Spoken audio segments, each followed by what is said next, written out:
ఉత్తరాఖండ్లోని ప్రసిద్ధ పుణ్యక్షేత్రాల్లో ఒకటైన కేదార్నాథ్ ఆలయం తలుపులు ఇవాళ తెరుచుకున్నాయి.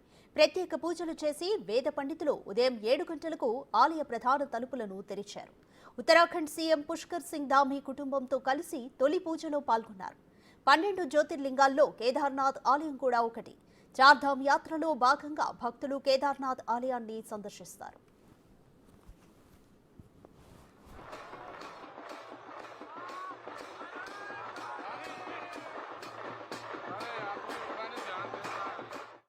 ఏటా లక్షల మంది భక్తులు కేదార్నాథ్కు చేరుకుని పరమేశ్వరుని దర్శించుకుని ప్రత్యేక పూజలు చేస్తుంటారు. శీతాకాలంలో ఈ ఆలయాన్ని మూసివేయడం ఆనవాయితీగా వస్తోంది. 6 నెలల పాటు మూసి ఉన్న ఈ ఆలయ తలుపులు ఇవాళ తెరిచారు. ఈ సందర్భంగా ఆలయాన్ని అధికారులు సర్వాంగ సుందరంగా అలంకరించారు.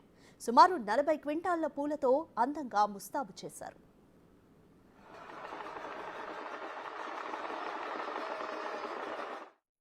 ఇప్పటికే పెద్ద ఎత్తున భక్తులు అక్కడికి చేరుకున్నారు. గత ఏడాది కంటే ఈ సంవత్సరం ఎక్కువ మంది భక్తులు వస్తారని ఆలయ అధికారులు అంచనా వేస్తున్నారు.